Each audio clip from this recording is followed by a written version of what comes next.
At Nomad Futurist, we believe well-being is the foundation for long-term success, both personally and professionally. In a world where technology moves faster than ever, it's easy to get caught up in the race and forget the human element. But if we want to build a sustainable future, we have to take care of people building it. That means creating space for rest, reflection, purpose, and connection. It's not just about performance. It's about living fully, leading with intention, and making an impact that lasts. Because the future isn't just about faster technology. It's about better humans. Simon? Thanks, Nabil. Yeah, I think this is an important initiative that we'll be talking about in a second. Just today, I've been looking at LinkedIn, and I was just in one day, hundreds of billions of dollars are being announced in terms of data center investments. Every single day, you see more headlines about more billions being invested, but there's never any attention on the humans supporting this growth. Infrastructure might scale, but the people aren't scaling as quickly. And this is putting huge pressure on the people supporting this growth. Again, how many times you look at LinkedIn and you see somebody is announcing a new job? That's daily now. And again, if you double click on that, you'll see they're changing jobs every 12, 18 months. And that's just an indication of the stress being put on people. We're seeing high turnover, burnout, rising error rates, all of which impact operations and costs. And these are human factor risks and need to be managed effectively. Now, I was in Cannes last year and I met Mark Schofield, the founder and managing director of MindAlpha. And MindAlpha address these kind of issues. Mark's been working with ARC data centers in the UK for a few years now, and was explaining this approach to me over dinner. And I thought, blimey, this could be a great opportunity to do this at scale and really start helping the people in our industry. And the first step was to conduct the industry's biggest ever global well-being survey. And the results have been just incredible. We've had over 600 responses now, which is far more than Mark needs to provide really clear insights into what's driving this stress and potentially what the solutions are. So I'll hand over to Mark now, who can probably give a bit more scientific explanation about the motivational approach. Thanks, Simon. The response to the survey has been great. It's rising every day. We're over 700 now, the latest update, climbing every day. It is a fantastic response, and it's really good news because we're getting now significant data sets across a number of regions, across demographics, so we can really dig deep into some of the issues.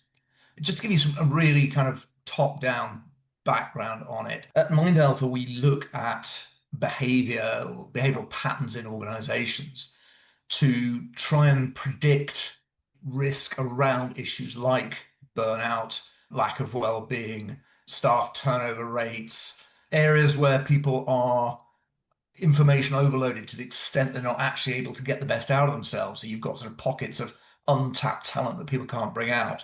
You also mentioned error count that comes from the pressure on people. I saw some data the other day from, I think it was Uptime Institute or something, that estimated that over 2/3 of data center outages are a function of human error. And we, rather than the traditional type of sort of engagement survey where people look at levels of engagement, we're trying to identify the patterns that predict the rising risk of these issues so we can tackle those problems, those challenges before they get out of hand. And we do it through a proprietary model of human motivation that we've developed over what we've been building over the last 15 or so years. It's something we've run across a number of industries, and we've been working, as Simon says, with a number of people in the data center industry for about 5 or 6 years now, not just on the operational side, but some of the operating partners, some of the FM companies, security providers, et cetera, et cetera. So we've got some nice longitudinal data. The good news for the data center industry is that the problems that we're seeing associated with rapid growth and rapid sort of technological evolution are not unique. We've seen it before in fast growth industries. So we do have a sort of sense of what some of those challenges are. And that exponential growth, that those fast shifting technological developments do carry a very, very heavy price for the people in the industry. And it's easy to think about people changing jobs and you shift from one to another and you get paid more, and then you shift to another one, you get paid more again. And it's all great, everybody's making money, but with those changes, you move from a comfort zone, an organization you know, to one you don't. Expectations are higher. People start to develop imposter syndrome. Am I really worth what I'm getting paid now?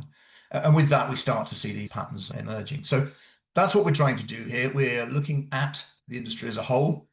Our main motivation metrics model that we employ with specific organizations is a very detailed diagnostic. What we've done here is we've developed a slightly smaller, lighter touch version, because we're not looking at individual organizations here. We're looking at the industry as a whole. And the results that we're seeing so far are throwing up some really interesting insights. So the more we can get, the better. The more responses we can get, the better we can shed light on some of these challenges. What's super fascinating about this is we talk about work-life balance and we try to infer things about culture within organizations and making sure that they are inclusive and people feel as though they have a stake in the outcome of, particularly when you're talking about the pressure cooker that these crazy kind of digital infrastructure deployments bring upon you. And getting data to support the kind of perceptions of that is brilliant. And I wonder if you can provide some glimpse into what some of the data that you've seen thus far kind of tells you about specifically the digital infrastructure industry and how the outcomes of that data that our goal together is to present later this year will inform what companies need to do to kind of make sure that their folks are taken care of and make sure that burnout doesn't become a real thing. Because our focus is not necessarily on preventing people from making lateral changes within the industry, but eventually getting out of the industry because it becomes too untenable for them to maintain happiness. Yeah, absolutely. Since we've been running these motivation metrics studies, we've been building a benchmark that we use. So we show scores eventually as a sort of percentile against a benchmark of a spread of different organizations from different industries. We keep it to industries that are sort of have some sort of similarity with something like digital infrastructure, construction, those areas. So we've got a set of benchmarks, a rolling quarterly benchmark. So we're always sort of up to date on that, and we use a sort of 3-year window. So we can see what the kind of temperature is like across the working population as a whole. The early insight suggests that burnout risk in the respondents to our survey, and that covers data center operators, advisory, construction firms, design and build, end users, service providers, etc. The overall sort of burnout risk is about 15% higher than it is in the working population in general.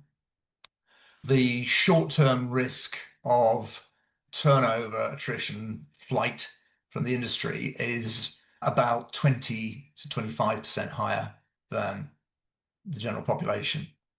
I won't go into a lot of detail about the individual types of organizations in there because we're running this survey through to the end of August. So we're hoping to get a lot more responses through so the data can change. But just very sort of early insights suggests that there's a lot of pressure, particularly around sort of burnout risk in the sort of design build area, the construction area, and that is coming from a sense of being stretched way beyond their comfort zone in terms of the time pressures to deliver, in terms of the changing requirements around the methods they use, the way that they operate, whether that's coming. We need to dig a little deeper into this to find out exactly where it's coming from, but whether that's regulatory constraints, whether it's ESG pressures, whatever that is, whether it's building with new technologies.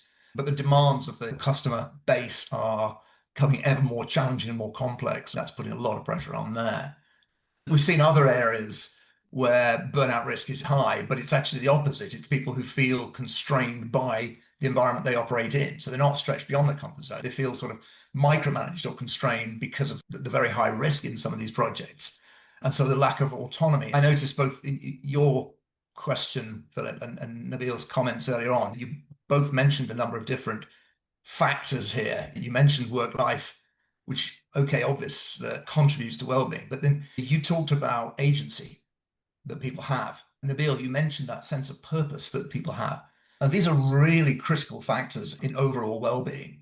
So we're picking up some patterns like that. Interesting in gender balance, there's a pattern emerging there, which looks quite interesting, which suggests that phenomenon I mentioned earlier around talent that is sort of untapped because of the sort of information/work overload appears to be more acute in female respondents than amongst male respondents. So some really interesting stuff coming out here.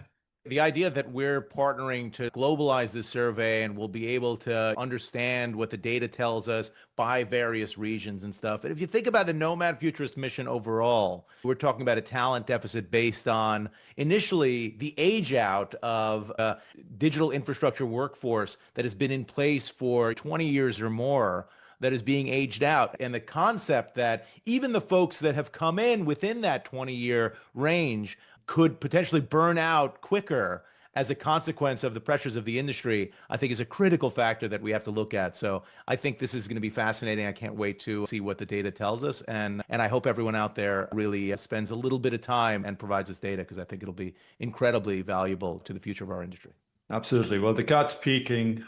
She's out of the box pretty soon here. So folks, don't sit on the sidelines, take a part, voice your opinions, share your concerns and feedback.